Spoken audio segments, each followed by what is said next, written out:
Hello investors. ഇന്ത്യയിലെ ആദ്യത്തെ total market index fund grow launch ചെയ്തിട്ടുണ്ട്. അപ്പോൾ ഇതിൽ ഓൾമോസ്റ്റ് എല്ലാ ഓഹരികൾ തന്നെയുണ്ട്.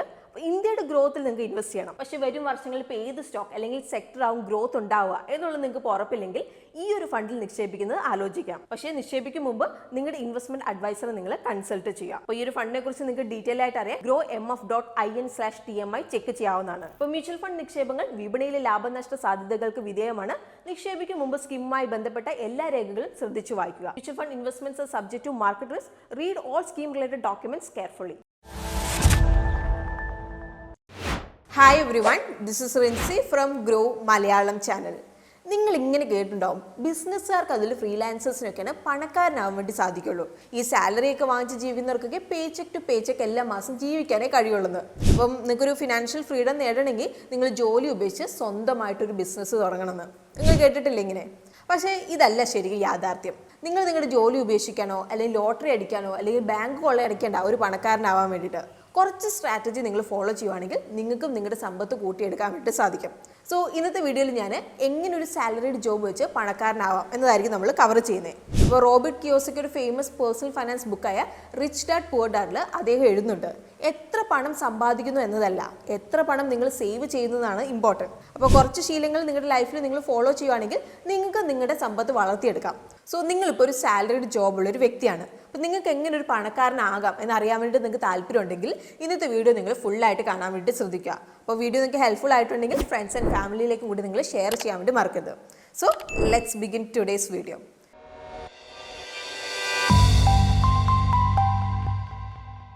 വീഡിയോ തുടങ്ങും മുമ്പ് ഞാൻ നിങ്ങളോട് ചോദ്യം ചോദിക്കട്ടെ, ഈ പണക്കാരൻ എന്നുകൊണ്ട് നിങ്ങൾ എന്താ ഉദ്ദേശിക്കുന്നത്?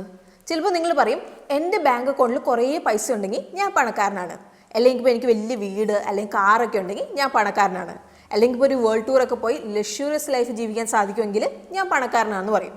ഇനിയിപ്പോൾ കുറച്ച് പേര് പറയും, എനിക്ക് മുകേഷ് അംബാനിയെ പോലെ ഒരു പണക്കാരനാവണം, അല്ലെങ്കിൽ എനിക്ക് എലൻ മസ്കിൻ്റെ അത്രയും, അല്ലെങ്കിൽ എനിക്ക് ബിൽ ഗേറ്റ്സിനെ പോലെ, അല്ലെങ്കിൽ എനിക്കൊരു വാരൻ ബഫറ്റിനെ പോലെയൊക്കെ പണക്കാരനാവുമെന്ന് പറയും. ഇന്നിപ്പോൾ നമ്മൾ 10 ആൾക്കാരെ റാൻഡമായിട്ട് നമ്മൾ സെലക്ട് ചെയ്യുകയാണ്.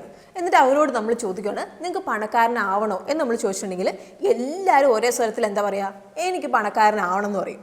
ഇനിയിപ്പോൾ 10 ആൾക്കാരോട് തന്നെ നമ്മൾ ചോദിക്കുകയാണ്, ഈ പണക്കാരൻ എന്നുകൊണ്ട് നിങ്ങൾ എന്താ ഉദ്ദേശിക്കുന്നത് ശരിക്കും എന്ന് ചോദിച്ചിട്ടുണ്ടെങ്കിൽ എല്ലാവർക്കും പല ഉത്തരങ്ങളായിരിക്കും ഉണ്ടാവുക. അപ്പോൾ ശരിക്കും പറയുകയാണെങ്കിൽ പണക്കാരനാകുക എന്നത് പല ആളുകൾക്ക് പലതാണ് മീനിങ് വരുന്നത്.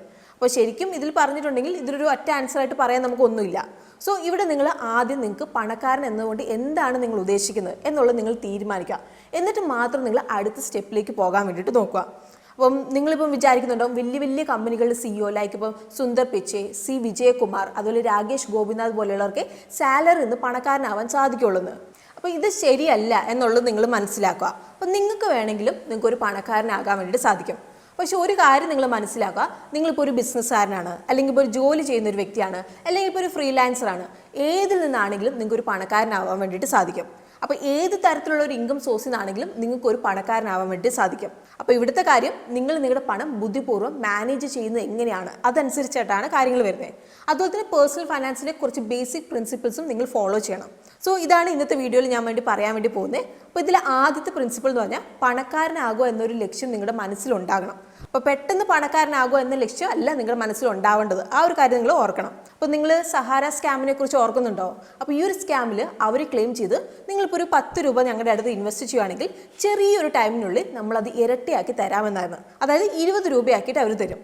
അപ്പോൾ ഇങ്ങനെ പറഞ്ഞുകൊണ്ട് ഒരുപാട് ഇൻവെസ്റ്റേഴ്സിൻ്റെ വിശ്വാസം നേടിയെടുത്ത് അതുപോലെ തന്നെ പണവും അവർ നേടിയെടുത്തു. പക്ഷേ അവസാനം എന്താ സംഭവിച്ചത്? രൂപ തട്ടിച്ച് അവരങ്ങ് മുങ്ങി. ഇത് സത്യമാണ്. പെട്ടെന്ന് നിങ്ങളെ പണക്കാരനാക്കി തരാമെന്ന് പറയുന്ന ഒരുപാട് സ്കാം അതുപോലെ സ്കീമുകളൊക്കെ ഉണ്ട്. പക്ഷേ റിയാലിറ്റിയിൽ അതൊന്നും നടക്കാറില്ല. അപ്പോൾ ഇതിനൊക്കെ റിസ്ക് കൂടുതലാണ്, ഫീസ് കൂടുതലാണ്, അതുപോലെ തന്നെ നമ്മൾ ഉപദ്രവിക്കുന്ന ഇല്ലീഗൽ ആക്ടിവിറ്റീസ് ഒക്കെ ആവും ഇത്. സോ നിങ്ങൾ ഇതുപോലെയുള്ള സ്കീമുകളിൽ നിന്ന് മാറി നിൽക്കണം. ഇതിന് പകരം നിങ്ങളുടെ പണം പതുക്കെ അതുപോലെ തന്നെ തുടർച്ചയായിട്ട് വളർത്താനുള്ള വേണ്ടിയിട്ട് ഉള്ള ശ്രദ്ധ നിങ്ങൾ കൊടുക്കണം. സോ ഇതാണ് നിങ്ങളെ പണക്കാരനാക്കാൻ വേണ്ടിയിട്ട് ഒരു തെളിയിക്കപ്പെട്ട ഒരു മാർഗം. സോ നിങ്ങൾ ചിന്തിക്കുന്നുണ്ടാവും, എങ്ങനെ എനിക്കിത് ചെയ്തെടുക്കാൻ വേണ്ടിയിട്ട് സാധിക്കും എന്നുള്ളത്. സോ അതെങ്ങനെയാണ് എന്നുള്ളത് നമുക്ക് നോക്കാം. ആദ്യം നമുക്ക് 50-30-20 റൂൾ നമുക്ക് മനസ്സിലാക്കാം. സോ എന്താണ് ഈ റൂളിൽ പറയുന്നത്? അപ്പോൾ നിങ്ങളുടെ ഫിനാൻഷ്യൽ ഗോൾ നേടിയെടുക്കാൻ വേണ്ടി ഏറ്റവും നല്ലൊരു ബഡ്ജറ്റിംഗ് മെത്തേഡാണ് 50-30-20 റൂൾ എന്ന് പറയുന്നത്. അപ്പോൾ നിങ്ങളുടെ ഇൻകത്തിൻ്റെ 50% നിങ്ങളുടെ നീഡ്സിന് വേണ്ടി നിങ്ങൾ സ്പെൻഡ് ചെയ്യുക, 30% നിങ്ങളുടെ വാണ്ട്സിന് വേണ്ടിയിട്ട്, 20% എല്ലാ മാസവും നിങ്ങൾ സേവ് ചെയ്യുക. ഇപ്പോൾ നീഡ്സ് പറഞ്ഞാൽ ഇപ്പോൾ ഫുഡ്, റെൻറ്റ്, ഹെൽത്ത് കെയർ ഒക്കെ വരും. ഇനിയിപ്പോൾ വാണ്ട്സിൽ വരുന്നതാണ് നമ്മുടെ സന്തോഷത്തിന് വേണ്ടി നമ്മൾ ചിലവാക്കുന്ന പണം. അതായത് നമ്മൾ പുറത്ത് പോയി ഒന്ന് ഫുഡ് കഴിക്കുന്നത്, ഷോപ്പിങ്ങിന് പോകുന്നത്, സിനിമ കാണാൻ പോകുന്നതൊക്കെ. ഇനി സേവിങ്സ് എന്ന് പറഞ്ഞിട്ടുണ്ടെങ്കിൽ നമ്മുടെ ഫ്യൂച്ചർ ഗോൾസ് ലൈക്ക് ഇപ്പോൾ റിട്ടയർമെൻറ്റ്, എഡ്യൂക്കേഷൻ, പിന്നെ ഒരു വീട് വാങ്ങുന്നതിനൊക്കെ ആയിട്ട് നമ്മൾ മാറ്റി വെക്കുന്ന പണമാണ്. ഞാനൊരു എക്സാമ്പിൾ വെച്ച് പറഞ്ഞുതരാം. നിങ്ങളിപ്പോൾ 29 വയസ്സുള്ള ഒരു വ്യക്തിയാണെന്ന് വിചാരിക്കുക. നിങ്ങളുടെ മന്ത്ലി ഇൻഹാൻസ് സാലറി വരുന്നത് 50,000 രൂപയാണെന്ന് വിചാരിക്കുക. അപ്പോൾ ഈ ഒരു റൂൾ അനുസരിച്ച് നിങ്ങൾക്ക് 25,000 രൂപ നിങ്ങൾക്ക് നീഡ്സിന് വേണ്ടി ചിലവാക്കാം, 15,000 രൂപ വാണ്ട്സിന് വേണ്ടിയിട്ട്, അതുപോലെ 10,000 രൂപ നിങ്ങൾക്ക് സേവ് ചെയ്യാം. അപ്പോൾ ഇതിൻ്റെ അർത്ഥം ജീവിതാവസാനം വരെ 10,000 രൂപ മാത്രമാണ് നിങ്ങൾ സേവ് ചെയ്യുന്നു എന്നല്ല. കാരണം ഇൻഫ്ലേഷൻ അനുസരിച്ച് നിങ്ങളുടെ വരുമാനവും ചിലവൊക്കെ കൂടും. അപ്പം അതായത് സേവിങ്സും അതനുസരിച്ച് കൂടുന്നതായിരിക്കും. ഇപ്പം ഇന്ത്യയിൽ ആവറേജ് ഇൻഫ്ലേഷൻ റേറ്റ് 6% വിചാരിക്കുക. അപ്പോൾ ഇവിടെ നമ്മൾ എന്താണ് അസ്യൂം ചെയ്യുന്നത്? നമ്മുടെ വരവും ചിലവും 6% കൂടുമെന്നാണ്. അപ്പോൾ ഇൻഫ്ലേഷൻ നമ്മൾ കണക്കാക്കുമ്പോൾ നമ്മുടെ സേവിങ്സ് കൂടുന്നത് എങ്ങനെയാണ് എന്നുള്ളത് നമുക്ക് നോക്കാം. ഇവിടെ നിങ്ങൾക്ക് കാണാം സേവിങ്സ് എങ്ങനെയാണ് കൂടുന്നത് എന്നുള്ളത്. സോ നിങ്ങളിപ്പോൾ നിങ്ങളുടെ വരുമാനത്തിൻ്റെ 20% സേവ് ചെയ്യുന്നുണ്ടെങ്കിൽ ഈ ഒരു എമൗണ്ട് വെച്ച് നിങ്ങൾ എന്ത് ചെയ്യും? ഇപ്പോൾ നിങ്ങളിപ്പം ഏൺ ചെയ്യുന്ന ഒരു വ്യക്തി ആയതുകൊണ്ട് തന്നെ നിങ്ങൾ ഡിപ്പെൻഡ് ചെയ്ത് നിൽക്കുന്ന ആരെങ്കിലുമൊക്കെ ഉണ്ടാവും. ലൈക്ക് ഇപ്പം പാരൻസ് ഉണ്ടാവും, അല്ലെങ്കിൽ ഭാര്യയോ കുട്ടികളോ ഒക്കെ നിങ്ങൾക്ക് ഉണ്ടാവും. അപ്പോൾ അതുകൊണ്ട് തന്നെ ഒരു ലൈഫ് ഇൻഷുറൻസ് എടുക്കുക എന്നുള്ളത് വളരെ പ്രധാനമായിട്ടുള്ളൊരു കാര്യമാണ്. അപ്പോൾ ലൈഫ് ഇൻഷുറൻസ് ഉണ്ടെങ്കിൽ നിങ്ങൾക്കിപ്പം നിങ്ങളുടെ ലൈഫിൽ എന്തെങ്കിലും പ്രതീക്ഷിക്കാതെ എന്തെങ്കിലും സംഭവിച്ചു കഴിഞ്ഞാൽ, അതായത് നിങ്ങൾ മരണപ്പെട്ട് കഴിഞ്ഞാൽ നിങ്ങളെ ഡിപ്പെൻഡ് ചെയ്ത് നിൽക്കുന്നവർക്ക് ആ ഒരു തുക ലഭിക്കുന്നതായിരിക്കും. അതുവഴി അവരുടെ ലൈഫ് അവർക്ക് കണ്ടിന്യൂ ചെയ്യാൻ വേണ്ടിയിട്ട് സാധിക്കും. അതായത് നിങ്ങൾ മരണപ്പെട്ട നിങ്ങളുടെ ഫാമിലി ഫൈനാൻഷ്യലി ബുദ്ധിമുട്ടുണ്ടാകില്ല അവർക്ക്. അപ്പോൾ ലൈഫിൽ നമുക്ക് പലതരത്തിലുള്ള ലൈഫ് ഇൻഷുറൻസ് പോളിസികളൊക്കെ അവൈലബിൾ ആണ്. സോ നിങ്ങളുടെ ബഡ്ജറ്റ്, നിങ്ങളുടെ ആവശ്യങ്ങൾ, അതുപോലെ ഫ്യൂച്ചർ ഗോളൊക്കെ അനുസരിച്ച് നിങ്ങൾക്ക് ചേരുന്ന ഒരു പോളിസി നിങ്ങൾ തിരഞ്ഞെടുക്കണം. പക്ഷേ ഏറ്റവും നല്ലൊരു ലൈഫ് ഇൻഷുറൻസ് പോളിസി എന്ന് പറയുന്നത് ടേം ഇൻഷുറൻസ് തന്നെയാണ്. സപ്പോസ് നിങ്ങൾക്ക് 1 കോടി രൂപയുടെ ഒരു ടേം ഇൻഷുറൻസ് വാങ്ങണമെന്ന് നിങ്ങൾ വിചാരിക്കുക. അപ്പോൾ ഇതിൻ്റെ മന്ത്ലി കോസ്റ്റ് വരുന്നത് 500 രൂപയാണ്.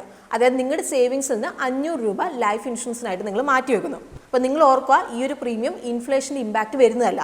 സോ ഇപ്പോൾ നിങ്ങളുടെ സേവിങ്സ് വരുന്നത് ഇങ്ങനെയായിരിക്കും. അപ്പോൾ ലൈഫ് ഇൻഷുറൻസ് നമ്മൾ എടുത്തു. ഇനി നമ്മൾ അടുത്ത് നോക്കാൻ പോകുന്നത് ഹെൽത്ത് ഇൻഷുറൻസ് ആണ്. അപ്പോൾ ഹെൽത്ത് ഇൻഷുറൻസ് എന്ന് പറഞ്ഞാൽ നിങ്ങൾക്കിപ്പോൾ എന്തെങ്കിലും ഒരു അസുഖം വന്നാൽ ഇപ്പോൾ ട്രീറ്റ്മെൻറ്റ് കോസ്റ്റ് കവർ ചെയ്യാനുള്ള ഒരു പ്രൊട്ടക്ഷനാണ് ഹെൽത്ത് ഇൻഷുറൻസ് എന്ന് പറയുന്നത്. അപ്പം സോ ഹെൽത്ത് ഇൻഷുറൻസ് ഉണ്ടെങ്കിൽ നിങ്ങളുടെ സേവിങ്സ് അതുപോലെ ഇൻവെസ്റ്റ്മെൻറ്റിൽ നിന്ന് നിങ്ങൾക്ക് വിഡ്രോ ചെയ്യേണ്ടതായിട്ട് വരില്ല. അപ്പോൾ ഹോസ്പിറ്റൽ ബിൽ, ഡോക്ടർ ഫീ, അതുപോലെ തന്നെ ഓപ്പറേഷൻ, മെഡിസിൻ ഒക്കെ ഹെൽത്ത് ഇൻഷുറൻസ് വഴി നടന്നോളും. നിങ്ങൾക്കിപ്പോൾ ഒരു ഹെൽത്ത് ഇൻഷുറൻസ് ഇല്ലെങ്കിൽ നിങ്ങളുടെ സേവിങ്സിൻ്റെ നല്ലൊരു ഭാഗമായിരിക്കും പോകുന്നത്. കാരണം മെഡിക്കൽ എക്സ്പെൻസ് ഒക്കെ ഓരോ വർഷം കഴിയും തോറും കൂടിക്കൊണ്ടിരിക്കുകയാണ്. അപ്പോൾ അതുകൊണ്ട് തന്നെ ബഡ്ജറ്റിൽ ഒതുങ്ങുന്ന നിങ്ങളുടെ ആവശ്യങ്ങൾക്കനുസരിച്ചുള്ള ഒരു ഹെൽത്ത് ഇൻഷുറൻസ് പ്ലാൻ നിങ്ങൾ എടുക്കാൻ വേണ്ടിയിട്ട് ശ്രദ്ധിക്കണം. സപ്പോസ് നിങ്ങളൊരു ഹെൽത്ത് ഇൻഷുറൻസ് പ്രീമിയം എടുക്കുകയാണ്. ഇതിൻ്റെ മന്ത്ലി പ്രീമിയം വരുന്നത് 400 രൂപയാണെന്ന് വിചാരിക്കുക. അപ്പോൾ ഇവിടെ നിങ്ങളുടെ ഹെൽത്ത് ഇൻഷുറൻസ് പ്രീമിയം ഇൻഫ്ലേഷൻ അനുസരിച്ച് മാറ്റം വരും. കാരണം ഹെൽത്ത് ഇൻഷുറൻസ് എല്ലാ വർഷവും നമ്മൾ റിന്യൂ ചെയ്യുന്നുണ്ട്. ഇപ്പം നിങ്ങളുടെ സേവിങ്സ് ഉണ്ടാകുന്നത് ഇങ്ങനെയായിരിക്കും ഇപ്പം. സോ നമുക്ക് ഇപ്പോൾ എന്തൊക്കെയായി? നമുക്കൊരു ലൈഫ് ഇൻഷുറൻസ് ആയി, നമുക്കൊരു ഹെൽത്ത് ഇൻഷുറൻസ് ആയി. ഇനി ഇൻവെസ്റ്റ് ചെയ്യാനുള്ള സമയമായോ? നമുക്ക് ഇല്ല, സമയമായിട്ടില്ല. സപ്പോസ് നിങ്ങൾക്ക് ഇപ്പോൾ ഒരു പ്രതീക്ഷിക്കാതെ എന്തെങ്കിലും ഒരു ചിലവുകളൊക്കെ നിങ്ങളുടെ ലൈഫിൽ വന്നാൽ, ലൈക്ക് ഇപ്പോൾ ഒരു പെട്ടെന്ന് നിങ്ങൾക്ക് ഒരു കാർ റിപ്പയർ വന്നു, അല്ലെങ്കിൽ ഹോം റിപ്പയർ വന്നു, അല്ലെങ്കിൽ ജോലി പെട്ടെന്ന് നഷ്ടപ്പെട്ടു, അല്ലെങ്കിൽ മെഡിക്കൽ ബില്ലൊക്കെ വന്നിട്ടുണ്ടെങ്കിൽ എന്ത് ചെയ്യും? അപ്പോൾ ഈ ഒരു അവസ്ഥയിൽ നിങ്ങൾക്ക് എന്താ ചെയ്യാൻ പറ്റുക? അപ്പോൾ നിങ്ങളുടെ സേവിങ്സിൽ നിന്ന് നിങ്ങൾ പണം നിങ്ങൾ പിൻവലിക്കുമോ? അപ്പോൾ നിങ്ങൾ അങ്ങനെ ചെയ്യാൻ വേണ്ടി പാടില്ല. അപ്പോൾ അതിന് വേണ്ടിയിട്ടാണ് നമ്മളൊരു എമർജൻസി ഫണ്ട് വേണമെന്ന് നമ്മൾ പറയുന്നത്. അപ്പോൾ എമർജൻസി ഫണ്ട് എന്ന് പറഞ്ഞിട്ടുണ്ടെങ്കിൽ ലൈഫിൽ നമ്മൾ പ്രതീക്ഷിക്കാതെ വരുന്ന ചിലവുകൾക്കായിട്ട് നമ്മൾ മാറ്റി വെക്കുന്ന പണമാണ്. അപ്പം ഇങ്ങനൊരു ഫണ്ട് നമുക്കുണ്ടെങ്കിൽ നമുക്ക് പെട്ടെന്ന് പ്രതീക്ഷിക്കാതെ എന്തെങ്കിലും ചിലവുകളൊക്കെ വന്നിട്ടുണ്ടെങ്കിൽ, ലൈക്ക് ഇപ്പോൾ ഹോസ്പിറ്റൽ കേസൊക്കെ വന്നിട്ടുണ്ടെങ്കിൽ അതിന് വേണ്ടിയിട്ട് നമുക്ക് ക്രെഡിറ്റ് കാർഡ് എടുക്കാനോ അല്ലെങ്കിൽ വലിയ ഇൻട്രസ്റ്റ് ലോൺ എടുക്കേണ്ട ആവശ്യമൊന്നും വരത്തില്ല. അപ്പം നിങ്ങളുടെ എമർജൻസി ഫണ്ട് നിങ്ങൾക്കൊരു സെപ്പറേറ്റ് ഒരു ലിക്വിഡ് അക്കൗണ്ടിൽ വെക്കാം. ലൈക്ക് ഇപ്പം സേവിങ്സ് അക്കൗണ്ടിലേക്കോ അല്ലെങ്കിൽ money market instrument like government സെക്യൂരിറ്റീസിലേക്കൊക്കെ നിങ്ങൾക്ക് വെക്കാം. കാരണം ഇവിടെ റിസ്ക് കുറവാണ്. പിന്നെ നമുക്ക് പെട്ടെന്ന് ഒരു ആവശ്യം വരുമ്പോൾ പെട്ടെന്ന് നമുക്ക് പണം എടുക്കാൻ വേണ്ടിയിട്ട് സാധിക്കും. അതുപോലെ തന്നെ മോശമില്ലാത്ത റിട്ടേൺസ് നമുക്ക് ഇവിടുന്ന് ലഭിക്കുന്നുണ്ട്. ഇനി അടുത്തൊരു ചോദ്യമാണ്, എത്ര പണമാണ് നമ്മൾ ഈ എമർജൻസി ഫണ്ടിൽ വെക്കേണ്ടതെന്നുള്ളത്. അപ്പം നിങ്ങളുടെ വരുമാനം, നിങ്ങളുടെ ലൈഫ് സ്റ്റൈൽ, നിങ്ങളുടെ റിസ്ക് ടോളറൻസ് ഒക്കെ അനുസരിച്ചിട്ടായിരിക്കണം എമർജൻസി ഫണ്ടിൽ നിങ്ങൾ പണം നിക്ഷേപിക്കാൻ. പക്ഷേ പൊതുവേ പറയുന്ന ഒരു റൂൾ ഇതാണ്, കുറഞ്ഞത് നിങ്ങളുടെ 6 മാസത്തെ ചിലവുകൾ നിങ്ങളുടെ എമർജൻസി ഫണ്ടിൽ ഉണ്ടാവണമെന്നാണ്. സോ എല്ലാ മാസവും ഒരു ചെറിയ എമൗണ്ട് സേവ് ആക്കിക്കൊണ്ട് നിങ്ങൾക്ക് ഈ ടാർഗറ്റ് എമൗണ്ടിലേക്ക് എത്താൻ വേണ്ടി കഴിയും. ഇനിയിപ്പോൾ നിങ്ങളുടെ എമർജൻസി ഫണ്ട് നിങ്ങൾ മൊത്തം ഉപയോഗിച്ച് കഴിഞ്ഞാൽ വീണ്ടും എമർജൻസി ഫണ്ട് നിങ്ങൾ ഉണ്ടാക്കേണ്ടതായിട്ട് വരും. സോ നിങ്ങൾക്ക് ഇപ്പം 25,000 രൂപയാണ് നിങ്ങൾ നീഡ്സിനായിട്ട് നിങ്ങൾ മാറ്റി വെക്കുന്നതെങ്കിൽ 25,000 ഇൻറ്റു 6 മാസം, അപ്പോൾ 1,50,000 രൂപ എമർജൻസി ഫണ്ടായിട്ട് നിങ്ങൾ മാറ്റി വെക്കണം. അപ്പോൾ എമർജൻസി ഫണ്ടിനെ കുറിച്ചിട്ട് നമ്മൾ ഡീറ്റെയിൽ വീഡിയോ നമ്മൾ മുമ്പ് ചെയ്തിട്ടുണ്ട്. അത് വേണമെങ്കിൽ നിങ്ങൾക്ക് കണ്ടു നോക്കാം. ലിങ്ക് നമ്മൾ ഡിസ്ക്രിപ്ഷൻ ബോക്സിൽ നമ്മൾ കൊടുക്കാം. ഒരു വർഷം കൊണ്ട് നിങ്ങൾക്ക് ഈ ഒരു ഫണ്ട് ഉണ്ടാക്കണമെങ്കിൽ അങ്ങനെയെങ്കിൽ ഒരു വർഷത്തേക്ക് നിങ്ങൾ ഇൻവെസ്റ്റ് ചെയ്യാതെ ഇരിക്കുക. എന്നിട്ട് നിങ്ങളുടെ സേവിങ്സ് കൂട്ടിയിട്ട് ഒരു വർഷം കൊണ്ട് ഈ ഒരു ഫണ്ട് നിങ്ങൾക്ക് ഉണ്ടാക്കാം. ഇനി അടുത്ത കൊല്ലം മുതൽ നിങ്ങൾക്ക് ഇൻവെസ്റ്റ് ചെയ്ത് തുടങ്ങാം. ഇനിയിപ്പം ഇൻവെസ്റ്റിംഗിലേക്ക് വരുമ്പോൾ ഒരു ക്വസ്റ്റ്യൻ ഇതാണ്, എവിടെയാണ് നമ്മൾ ഇൻവെസ്റ്റ് ചെയ്യേണ്ടതെന്നുള്ളത്. അപ്പോൾ ഓർക്കുക, ഇൻവെസ്റ്റിംഗ് എന്ന് പറയുന്നത് ഒരു ഗാംബ്ലിംഗ് ഒന്നുമല്ല. പെട്ടെന്ന് പ്രോഫിറ്റിൻ്റെ പുറകെ പോവുക അല്ലെങ്കിൽ റിസ്ക് എടുക്കുക എന്നതും അല്ല. അപ്പോൾ നിങ്ങളുടെ റിസ്ക് ടോളറൻസ് അതുപോലെ ടൈം ഡ്യൂറേഷൻ ഒക്കെ അനുസരിച്ച് വേണം നിങ്ങൾ തീരുമാനം എടുക്കുന്നത്. ഇവിടെ നിങ്ങൾക്കിപ്പോൾ പലതരത്തിലുള്ള ഇൻവെസ്റ്റ്മെൻറ്റ് ഓപ്ഷൻസ് അവൈലബിൾ ആണ്. അപ്പോൾ ഞാൻ കുറച്ച് ഇൻവെസ്റ്റ്മെൻറ്റ്സിൻ്റെ പേര് അതുപോലെ അവരുടെ 10 വർഷത്തെ ആവറേജ് റിട്ടേൺസ് ഇവിടെ കാണിക്കാം. അപ്പോൾ ഇവിടെ നമ്മൾ അറിയേണ്ട ഒരു കാര്യം, ഈ ഇൻവെസ്റ്റ്മെൻറ്റ് കൊണ്ട് നമുക്ക് പണക്കാരനാവാൻ വേണ്ടിയിട്ട് സാധിക്കുമോ? അപ്പോൾ അതറിയണമെങ്കിൽ ഒരു കാൽക്കുലേഷൻ നമ്മളിവിടെ ചെയ്യണം. അത് നമുക്ക് നോക്കിയാലോ. സോ ഇതാണ് ഇപ്പം നിങ്ങളുടെ സേവിങ്സ്. ആദ്യത്തെ വർഷം നിങ്ങൾ എമർജൻസി ഫണ്ടായിട്ട് മാറ്റിവെച്ചു. രണ്ടാമത്തെ വർഷം തൊട്ട് 9,676 രൂപ എല്ലാ മാസം നിങ്ങൾ ഇൻവെസ്റ്റ് ചെയ്യാണ്. അപ്പം സോ റിട്ടയർമെൻറ്റ് ആകുമ്പോഴേക്കും എത്ര പണം ഉണ്ടാക്കിയെടുക്കാൻ സാധിക്കും എന്നുള്ളത് നമുക്ക് നോക്കാം. അതായത് 60 വയസ്സിൽ, അതായത് ഇനി 30 വർഷം കൂടി നമുക്ക് ബാക്കിയുണ്ട്. അപ്പം നമ്മൾ പറഞ്ഞ ഇൻവെസ്റ്റ്മെൻറ്റ്സിൽ എല്ലാ മാസവും നമ്മൾ ഇൻവെസ്റ്റ് ചെയ്തതാണ്. സോ 30 വർഷം കഴിയുമ്പോൾ നിങ്ങൾക്ക് 4.5 കോടി രൂപ കോർപ്പസ് നിങ്ങൾക്ക് ലഭിക്കും. സ്റ്റോക്സിൽ നിങ്ങൾ ഇൻവെസ്റ്റ് ചെയ്തിരുന്നെങ്കിൽ NPS-ലാണെങ്കിൽ 3,42,00,000 രൂപ നിങ്ങൾക്ക് കിട്ടിയേനെ. ഈ 9,676 രൂപ നിങ്ങൾ കൂട്ടിയിട്ട് 10,287 രൂപ നിങ്ങൾ ഇൻവെസ്റ്റ് ചെയ്തിരുന്നെങ്കിൽ എന്ത് സംഭവിച്ചേനെ? ഇപ്പോൾ നിങ്ങൾ സ്ക്രീനിൽ കാണുന്ന പോലെ നിങ്ങളുടെ ഇൻവെസ്റ്റ്മെൻറ്റ് വാല്യൂ കൂടുമ്പോൾ നിങ്ങളുടെ കോർപ്പസും കൂടും. പക്ഷേ നിങ്ങൾ ഓർക്കണം, ഇൻഫ്ലേഷൻ കാരണം വാല്യൂ കുറയും. അപ്പോൾ അതുകൊണ്ട് തന്നെ നിങ്ങളുടെ കാൽക്കുലേഷനിൽ നിങ്ങൾ ഇൻഫ്ലേഷൻ കൂടി കൺസിഡർ ചെയ്യാൻ വേണ്ടിയിട്ട് നിങ്ങൾ മറക്കരുത്. സോ ഇത് നിങ്ങൾ മനസ്സിലാക്കാൻ വേണ്ടി മാത്രമാണ്. അപ്പോൾ നിങ്ങളുടെ നീഡ്സ്, ഫ്യൂച്ചർ ഗോൾസ്, ബഡ്ജറ്റ് ഒക്കെ അനുസരിച്ചായിരിക്കണം നിങ്ങൾ നിങ്ങളുടെ ഇൻവെസ്റ്റ്മെൻറ്റ് പ്ലാൻ നിങ്ങൾ തിരഞ്ഞെടുക്കാൻ. അപ്പോൾ പല അസറ്റ് ക്ലാസ്സിലും സെക്ടറിലും ഇൻഡസ്ട്രിയിലൊക്കെ നിങ്ങളുടെ പോർട്ട്ഫോളിയോ നിങ്ങൾ ഇങ്ങനെ ഡൈവേഴ്സിഫൈ ചെയ്യണം. അങ്ങനെയെങ്കിൽ നിങ്ങളുടെ മാർക്കറ്റ് വോളറ്റിലിറ്റി നിങ്ങൾക്ക് കുറയ്ക്കാൻ വേണ്ടിയിട്ട് സാധിക്കും, റിട്ടേൺസ് കൂട്ടാൻ വേണ്ടിയിട്ട് സാധിക്കും. സോ എങ്ങനെ നമുക്ക് സാലറിഡ് ജോബ് വെച്ചൊരു പണക്കാരനാവാൻ വേണ്ടി സാധിക്കും? ജോലി വിടുക, ബിസിനസ് തുടങ്ങുക. തമാശയ്ക്ക് പറഞ്ഞാണ്. നമ്മൾ ഈ പറഞ്ഞ സ്റ്റെപ്പുകളൊക്കെ നിങ്ങൾ ഫോളോ ചെയ്താൽ നിങ്ങൾക്കും പണക്കാരനാവാം. അപ്പോൾ ഇതിൽ ഏറ്റവും എഫക്റ്റീവ് ആയിട്ടുള്ളത് പറഞ്ഞത് നേരത്തെ തുടങ്ങുക എന്നുള്ളതാണ്. അതുപോലെ തന്നെ റെഗുലർലി നിങ്ങൾ ഇൻവെസ്റ്റ് ചെയ്യുക എന്നതാണ്. അതായത് എത്രയും പെട്ടെന്ന് തന്നെ നിങ്ങൾ ഇൻവെസ്റ്റ് ചെയ്ത് തുടങ്ങാൻ വേണ്ടിയിട്ട് നിങ്ങൾ ശ്രദ്ധിക്കുക. അങ്ങനെയെങ്കിൽ കോമ്പൗണ്ടിങ്ങിൻ്റെ ബെനിഫിറ്റ് നിങ്ങൾക്ക് ഇവിടെ ലഭിക്കും. സോ ഇത്രയായിരുന്നു ഇന്നത്തെ നമ്മുടെ വീഡിയോ. അപ്പം നിങ്ങൾ കമൻസിൽ പറയുക നിങ്ങളുടെ സാലറിയുടെ എത്ര ശതമാനമാണ് നിങ്ങൾ സേവ് ചെയ്യാറുള്ളത് എന്നുള്ളത്. അപ്പോൾ 20% നിങ്ങൾ സേവ് ചെയ്യാറുണ്ടോ എന്നുള്ളതൊക്കെ നിങ്ങൾ താഴെ പറയാം. അപ്പം ഇന്നത്തെ വീഡിയോ നിങ്ങൾക്ക് ഹെൽപ്ഫുൾ ആയിട്ടുണ്ടെങ്കിൽ ലൈക്ക് ചെയ്യാൻ വേണ്ടി മറക്കരുത്. ഫീഡ്ബാക്ക്സ് നിങ്ങൾ കമൻറ്റ് ചെയ്യാം. സോ നമുക്കിതുപോലെയുള്ള കൂടുതൽ ഇൻഫോർമേറ്റീവ് വീഡിയോസ് ആയിട്ട് നമുക്ക് കാണാം. അതുവരെ take care, happy investing and bye from Rincy.